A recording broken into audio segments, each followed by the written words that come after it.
In early October of 2025, China's auto industry hit a pivotal moment. While the headline sales numbers seemed to point toward a slowdown, two major government policies came into play that are fundamentally changing the rules of the game. In this analysis, we're going to break down this strategic shift, looking at the market data, the policy drivers, and what it all means for the global auto sector. Our analysis really boils down to three core conclusions. First, China is now using its dominance in the battery supply chain as a strategic tool, which adds a whole new layer of geopolitical risk for automakers everywhere. Second, domestic policy is shifting its focus away from just market size to rewarding technological superiority, in effect creating a new qualification race. And third, these forces are revealing a deep and frankly widening gap in how multinational brands are performing in China versus the rest of the world. So here's how we'll walk through it. We'll start by decoding the latest market data. Then we'll move on to examine the new policy framework. After that, we'll explore the competitive dynamics that are emerging. And finally, we'll wrap up with the key things you need to watch moving forward. All right, let's begin with the data. Because the headline sales figures for early October, well, they can give you a pretty deceptive picture of what's actually going on. If you look at the data from the first 12 days of October, you see a really critical split.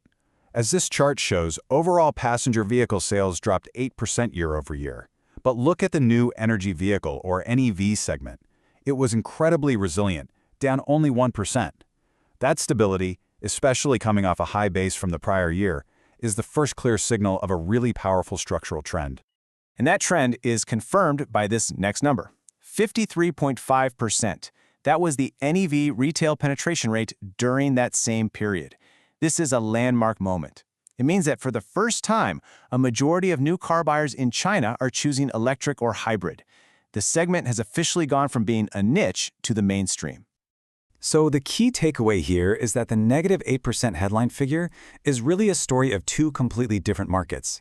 On one hand, you have a structural collapse in demand for traditional internal combustion engine vehicles. We estimate those sales fell somewhere between 15 and 16%. And on the other hand, demand for NEVs is holding firm. This tells us that consumer adoption is no longer a discretionary choice, it's become a structural shift. Now, let's turn to how this market reality is being reinforced and even accelerated by decisive government action.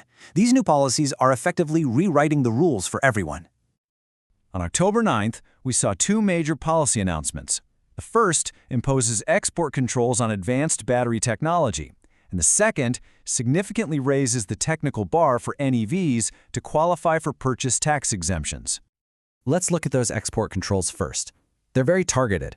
They apply to next-generation high-energy density batteries, specifically those over 300 watt-hours per kilogram, as well as critical materials and manufacturing tech. The strategic intent here is pretty clear. This is not a blanket ban. It's a calculated move to control access to the most advanced technology, securing China's lead in the most valuable parts of the supply chain and creating a powerful bargaining chip. The new tax exemption standards, well, they represent a very clear pivot from promoting quantity to demanding quality. Starting in 2026, both pure electric and hybrid models will have to meet much tougher efficiency and range requirements. The goal is to weed out the technologically lagging models and explicitly reward the companies that have invested heavily in R&D, essentially building a competitive moat for the domestic leaders. These market and policy shifts aren't just theoretical. They are actively creating a stark separation between the winners and the laggards in the market, and you can see this dynamic playing out very clearly in recent product launches. This table really shows the strategic split in action. You have domestic brands competing on fundamental technology. Look at BYD. It's pushing its advanced fifth-generation hybrid tech down into mass-market cars. Changan is making sophisticated hardware, like LiDAR, available on more affordable models. Then you look at Volkswagen, and its recent offerings are mainly feature upgrades on existing IC platforms. That highlights a widening technology gap.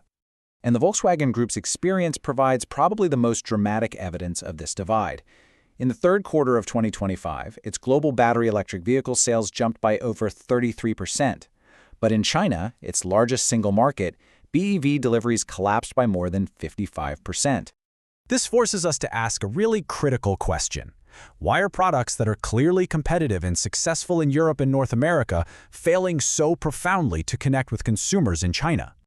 And the answer is that the very basis of competition has changed.